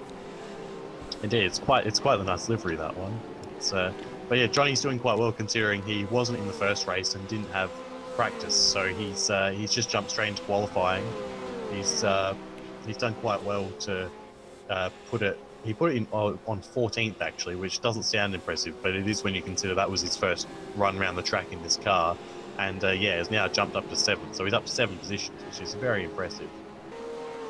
It certainly is, and this battle looks set to rage on. Philip Boak is right up behind the Tissot car. Schultz has got that sort of...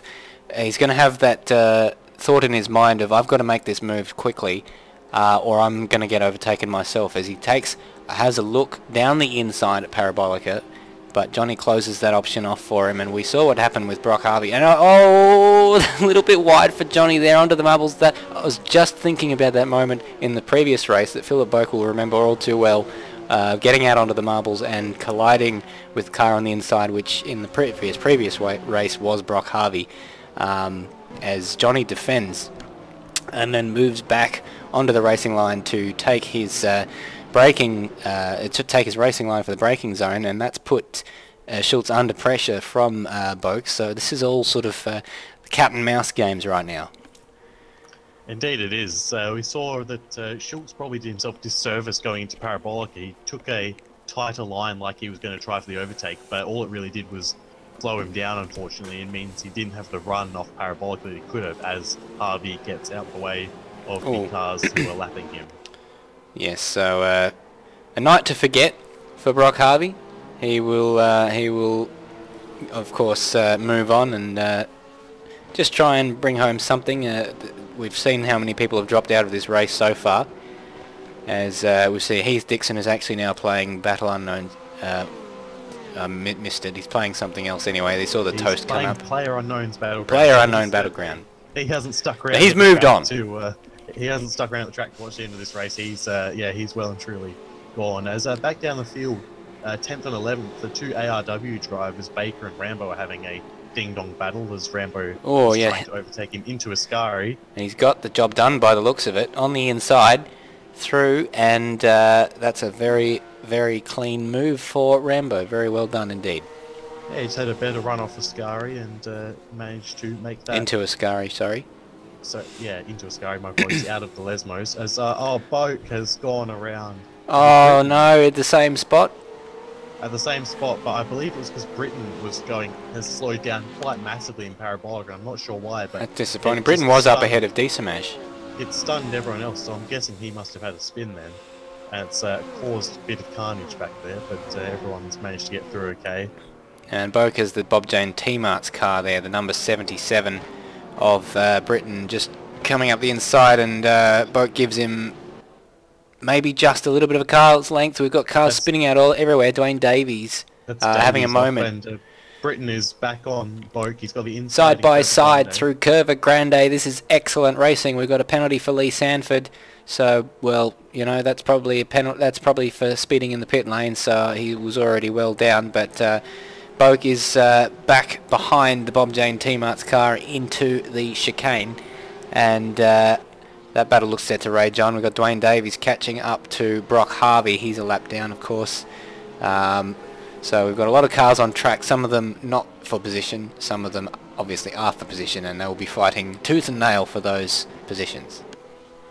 So back out at the front, Lewis Wedding has extended his lead to about 3 seconds. They're stringing out a little bit at the front.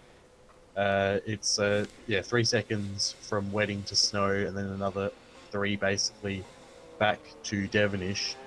Sanford's still also, he's another 3 seconds down. And he's got a penalty though. To James. Oh, he does. Actually, yes, so that mustn't have been for pitting, so Sanford I believe it was for track cuts. Track cutting. So Sanford is going to drop out of 4th place, and Desamage is going to be promoted up into 4th place. Well, he hasn't... he's got 3 laps to take. Sorry, go ahead. Sanford hasn't taken it this time around, so he will have to in the next 2 laps, or the stewards will send him packing from this race, and really it's better to just take even though it's a fast track and you lose a lot of time doing a drive-through, it is still better than being disqualified, and he'll probably drop down to about 10th when he takes that one. So where do you think he got those track cuts? We haven't really been watching Sanford because he's been on his own. Obviously, he thought that he could catch Devonish, otherwise he wouldn't be pushing so hard because he has a very comfortable gap behind to Desamaj. So the risk obviously was one that he felt was worth taking, and he's paid the price for it. The most commonplace is where Sanford's just gone through in the second chicane and on the exit of Ascari, which are the two big ones, because if you go wide in Ascari at the exit and keep your foot in, you consider to have gained an advantage, and the stewards take a poor view of that. And if you do it too many times, I believe it is 4 times, the 5th time, I think, is the penalty time. So you get plenty of warning, and he's had one too many, and the stewards have intervened. Now, one thing we know with this particular game is that if you're concentrating and you're trying to push, which obviously Sanford is to try and catch up to Devonish, it's only 3 seconds. It seems like a lot on track, but 3 seconds is one error, and it's easy for someone to make that sort of error. If you're pushing, you can miss the sign to tell you that you've got a penalty. And we have seen that in the past, with certainly with some of our leagues. In fact, last night we had Heath Dixon raced in ARW and didn't realise he had a penalty. Do you think Sanford has noticed that he has his penalty? I think he has, because he's coming into the pit lane. As I said it. I believe he has. He's slowed down. He's got it looked like he got slowed down by the line. So we'll see where he pops out, but he has to just absolutely crawl along. It's going to feel 80 k's an hour, which absolutely This is just the most painful moment for a race driver. You can hear all these cars going by. He's losing positions all the way down the straight, and it's not done yet. The pain isn't over because he can now go, but he's still completely out of sync with all these cars that are coming through. And Rambo is coming in at a huge rate of knots. He's not going to get the position done. But, and Rambo is very, very tight on the brakes there. But he's managed to stay ahead. I did just notice that Sanford took quite the tight line over the curb in the first corner. So that may be another spot that he's been cutting as well. But he did end up coming out in 10th. He did that as we guessed. So he can still make up some positions here. Another ARW representative. I didn't notice we had Pablo. Someone driving Pablo's car anyway. Yeah. The 00 car is it's Brian Walsh. He normally drives the Bob Jane T-Muts car. He's actually driving Pablo's 00 car. He's a lap down at the moment. He is a lap down, and Sanford's just had a moment. Sanford's gone round and Rambo's gone. That's very unlucky for Rambo, because he was avoiding Sanford, who had a moment on the exit of Lesmo too. So that's very, very poor luck. We've got cars all over the place here. Baker's taking the opportunity to have a little bit of a look down the inside of Sanford. Thinks better of it. We've got the car of Brian Walsh there, lap down, who's just sort of watching all this with great interest. And poor old Rambo drops down to 12th place. Boak had a moment as well, so he's now dropped behind Sanford and Baker too. So Sanford's already gained one of the positions. Rambo's had another spin at the exit of Ascari, so it's all falling apart for him. He's just spun. Oh goodness, that's the end of Rambo's race. He's lost his wheel.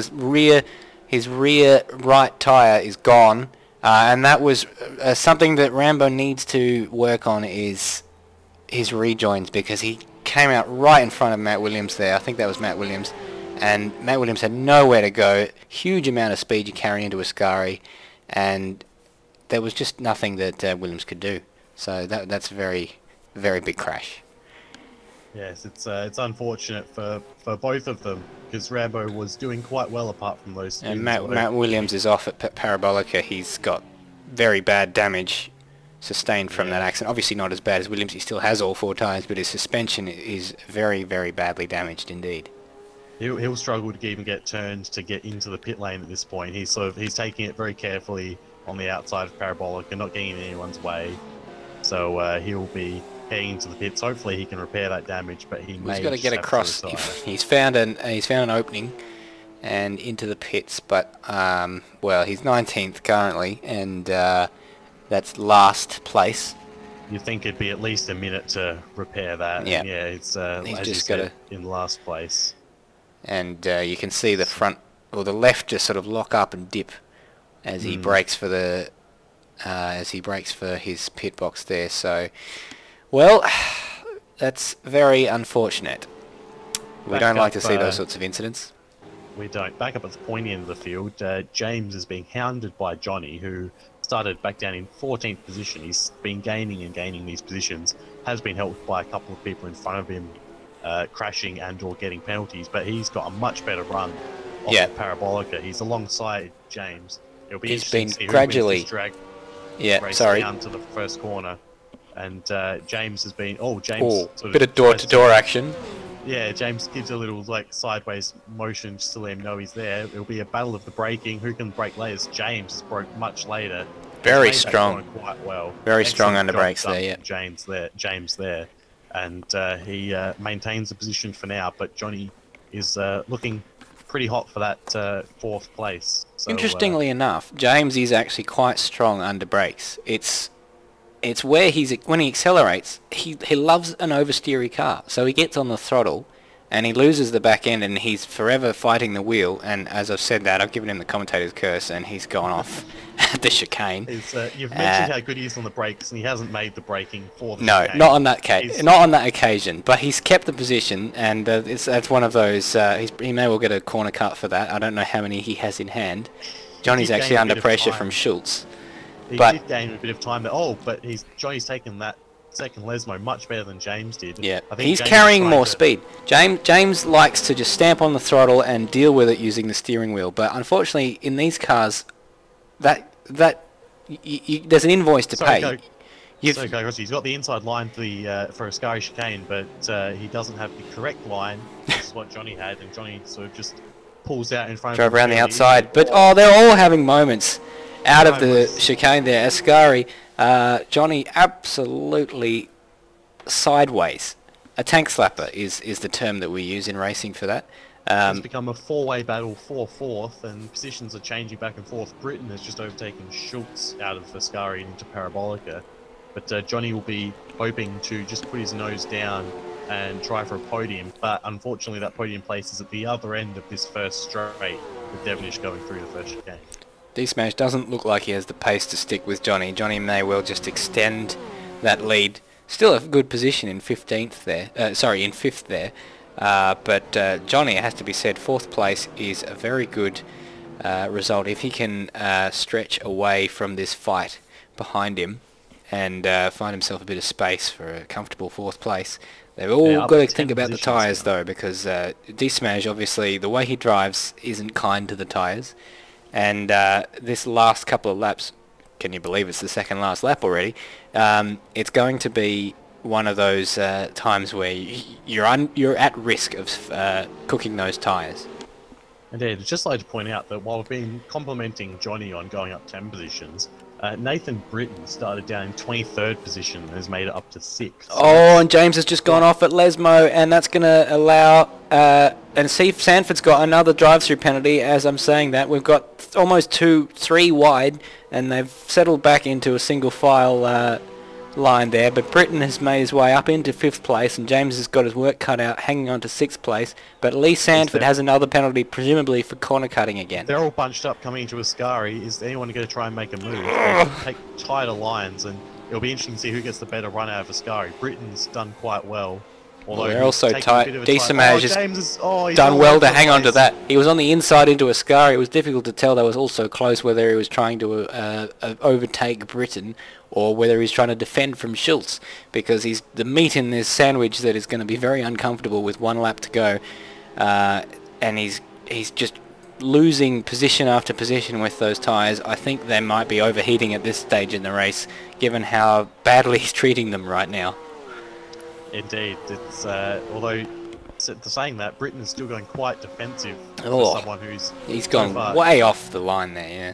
It's I'm not sure what he was. Maybe he was just trying to cool his engine a bit and his brakes a bit, but he probably didn't need to, given there is a bit. Well, he's not that close to Johnny. One wouldn't think that was necessary, but the cars now, all of them are just absolutely on the edge of grip out of these corners. The cars are squirreling out of every single acceleration zone. Just had a look, and Sanford got his corner cut at the second chicane, so That's where he goes second penalty. Of course, because it's in the last couple of laps, he doesn't have to take it, but he will get a time penalty. But I believe it will only cost him probably the one position to Baker. Maybe he might lose out to Kingshot. But It was the first one that was the most costly for him.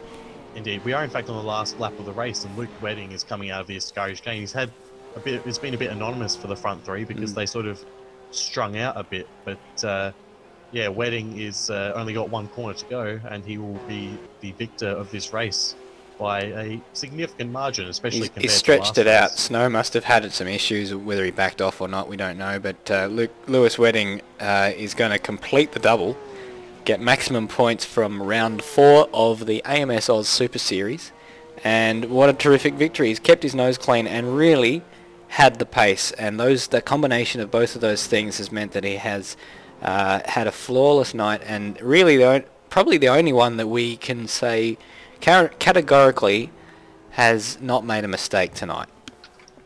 Yeah, he's had just quite the brilliant race, to be honest. Devonish finishes third. And Devonish has had an incredible active redemption in this race. His first race was one that he would certainly rather forget, and he's completed the podium today. But Nathan Britton, what a recovery drive from him. He finishes 4th ahead of Aaron Schultz. Desamage hangs on to 6th there, ahead of... have we lost the car behind him? Dwayne Davies, yes, somewhat. Who was it? Who was attacking? I've already forgotten. Johnny's dropped out of it, and Johnny's had an accident on the very last lap. Yeah, he's retired from the race. Oh goodness! Is it an accident or was it fuel? Because certainly know that that's something that it miscalculates your fuel if you don't do qualifying, many qualifying laps, and that happened to me last week. By damage. Well, there you go.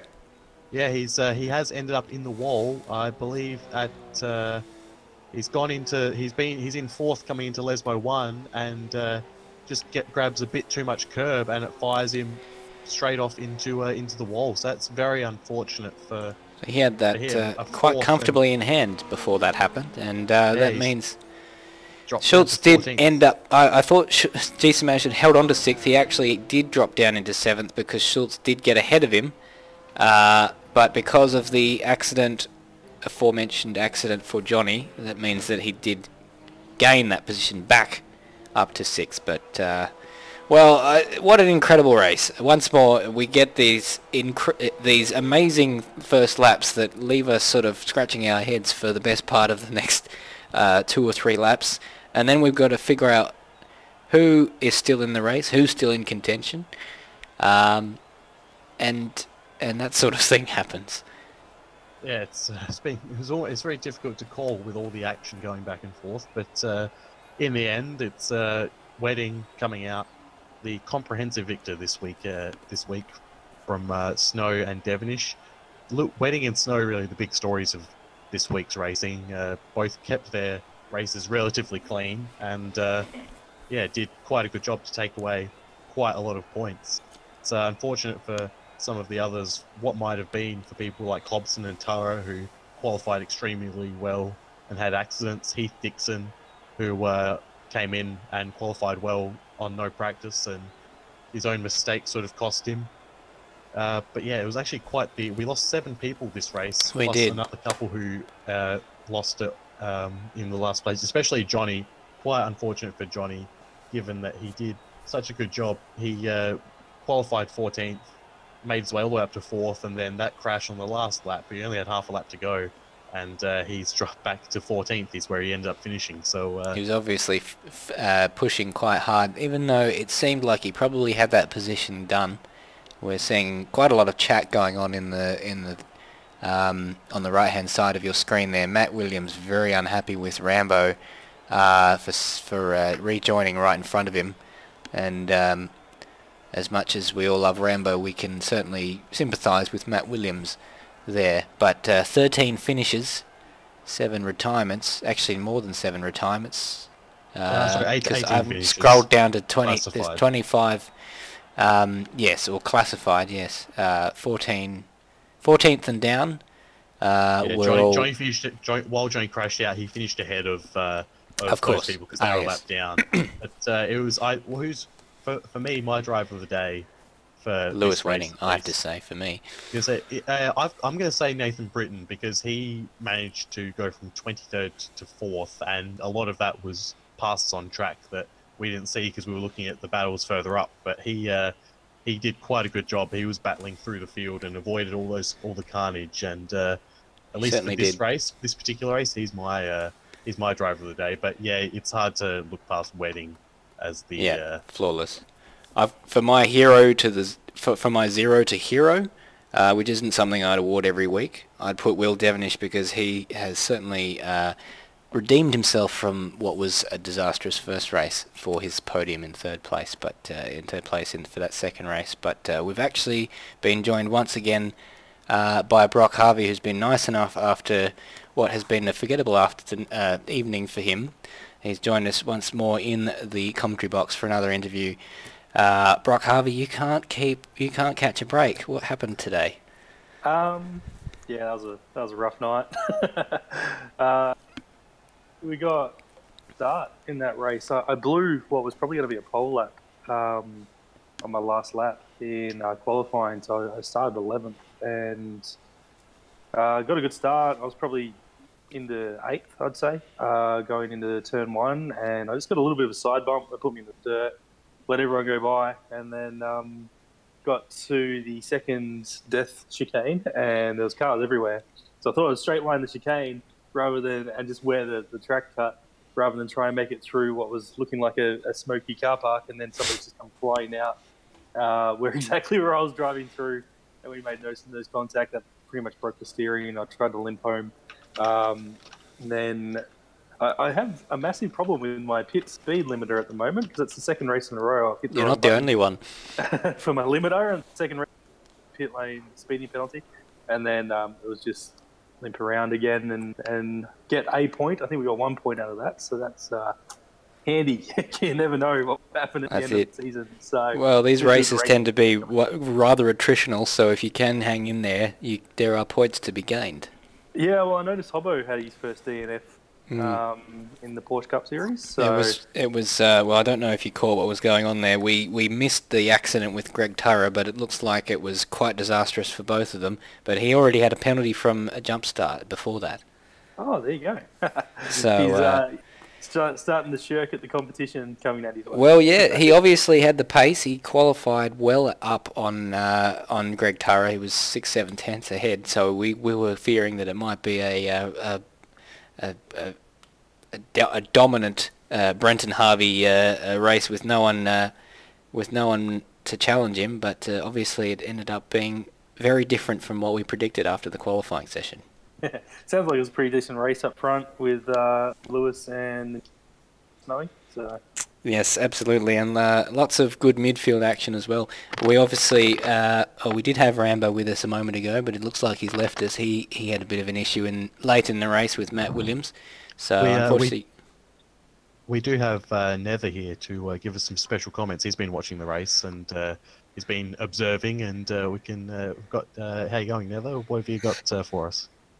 Yeah, just some observations on from my side of the fence on what's happened to the two races tonight. First of all, what a war of attrition for both races. Quite a number, one of the highest numbers of non-finishes that we've seen out of the 4 rounds so far. What's an interesting point that I've noted is for the last 2 rounds, the Goiânia round and the round tonight, we've had some races come into the server for their first races, and they've thrown down the gauntlet to Hobbos. We had Corey Ott and Jake Maloney last round at Goiânia, who took the challenge up to him, and we've had Lewis Wedding and the other man, Jamie Snow, there, who have thrown down the gauntlet as well. But it's a matter of if those guys can do it consistently, then they're going to give Hobbo a decent run for his money. But we've still got a long way to go in this possible. If those guys can come and keep delivering week in and week out, we're up for a cracking fight up front. Certainly. Well, in terms of the championship, Brenton Hobson still is in a pretty... Brendan Hobson, it's the BHs. It's the Brendan Hobbo 88. Let's call him that. He still has quite a commanding position in the championship because, his closest challengers last week didn't join us this week. So he before this round had 93 points in the bank ahead of Aaron Thomas, who wasn't with us there tonight, and he was 57 points. Heath Dixon only raced for one of the races, and he didn't finish. Will Devonish had that disastrous race one.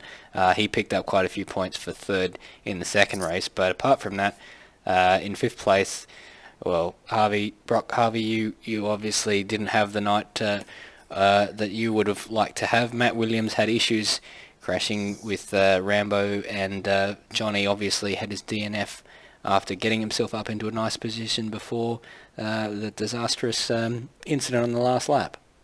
Yeah, well, these things happen. Hopefully, for me anyway, and we can have some interesting races, and I'll get some luck sooner. But yeah, I think Lewis is super quick, and if anyone's going to challenge Hobbo if he turns up consistently, it's going to be Lewis. Because he's been quick in the supercar as well. So and quite consistent, it appears. He doesn't, from what we saw tonight, doesn't make mistakes. No, not really. Good. So maybe one of these guys that are annoying because we can't catch him from a personal perspective. But no, I think he's good for the series.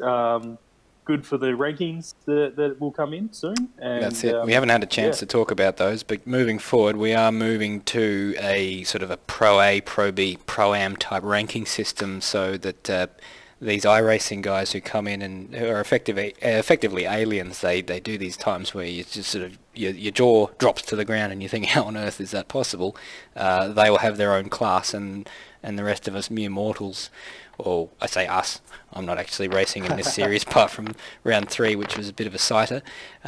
You've got a different class to sort of use as your benchmark. Yeah, exactly. We've spent a little bit of time actually working for it, and I think we finally got it working now. So once we get enough drivers under the... Well, we just lost you there for the last sort of couple of sentences there. We didn't catch what you said. Sorry about that. I was going to say, once we get enough drivers, races under their belt, the ranking system will start working really, really well. At the moment, I think I showed you guys a sneak preview of it. There's a lot of unranked drivers because you need a minimum of 6 events with us for it to show up your ranking. But yeah, it's we put a bit of time into it, so I think it's going to be quite successful. And hopefully we'll get it on the cars as well, so you guys can identify who's who.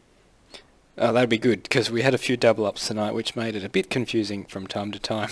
But speaking of aliens, looks like we've got Jamie Snow here in the box, who had the first race in hand and a decent result with second place in the second race. Jamie, are you with us? I am indeed. Thanks for joining us. How did you see tonight play out for you? Yeah, look, honestly, I really didn't expect to be right up the front there. I've literally had a wheel for about a month now, so this is all really new to me. But yeah, look, first race, I managed to get out to a bit of a lead. But then I think just the pressure got to me, started making a few mistakes. Hobbo caught up to me, and kind of got together a little bit there. And then, a couple of laps down the line, he actually did try to let me back past. And that's what that was. We wondered what was going on there. Yeah, he saw that I was catching up, so he thought he'd give the position back. But I just completely goofed it and spun out trying to go around him. So, but overall, first race, definitely happy with third for sure. Yeah, well, third and second, I have to say, if you've only had the wheel for a month, that makes me wonder what I'm doing with my life. But congratulations on 2 very good results, and of course, I'd say that wins are very close very, very close for you, considering the pace that you've shown so far. Yeah, thanks. And I just want to thank all the guys for putting together all these races and everything as well. These guys really do work hard, and they put together a few great events that I've been involved in so far. So looking forward to doing more in the future. So you're looking to carry forward into the next round? Yeah, I will for sure.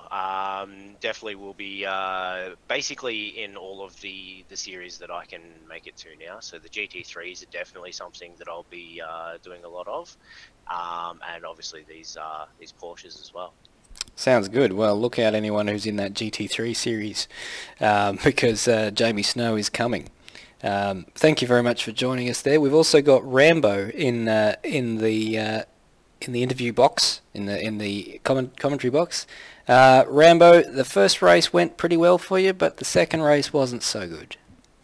More eventful for me anyway, because I started at the back with qualifying issues, and brake marker boards disappearing in turn one. I completely lost it there. So started the race at the back, avoided most of the carnage. Got hit I think once and spun around, but then managed to recover and keep going. But then, yeah, as you saw in the incident there, I lost it on the exit of the S's, and I thought I was getting off the race line, but unfortunately just collected someone on the as they were coming through. So I apologised, and yeah, move forward to the next race. Well, that's it. Well, you've covered off sort of the things I was going to ask for, because that was the controversial moment, rejoining in front of a car that unfortunately he didn't have anywhere to go, and it was a massive collision that ended both of your races effectively. Yeah, no, I take full responsibility for that one, so it was my fault. Excellent. Well, Bagsy, final thoughts? Not so much. There's not too much to say, although Lewis was pretty much the most consistent driver out there. All his laps were within 7/10 of each other for the whole race, which is very impressive given that his best lap was a 150.9, which would have put him only a tenth of a second off pole if he'd set that. So his slowest lap that race would have been good for third in qualifying. So you pretty much couldn't have had a better race for Lewis. That's incredible. It was quite excellent. And Nathan Britton, I said it during the coverage, coming up 18 positions to finish fourth. Driver of the day. For me, at least, yeah. If he'd been in a even 10th, I think he would have had a shot at the win. With his racing was quite good. I enjoyed watching it. Certainly. Well, it must be something about being called Lewis. It means you're fast and consistent. But no virtual safety car to get in the way of Lewis Wedding's race tonight. He is the winner of both races, collects the maximum points. As we said, we saw Jamie Snow, the young debutant, who showed us that he's got some pace to watch out for in the future, and that means that Brenton Hobson is not going to be unopposed for the remainder of this series. Well, we'll catch you next time for round 5. I've been joined in the commentary box by Bagsy, and my name is Stairs. Thank you very much indeed for watching.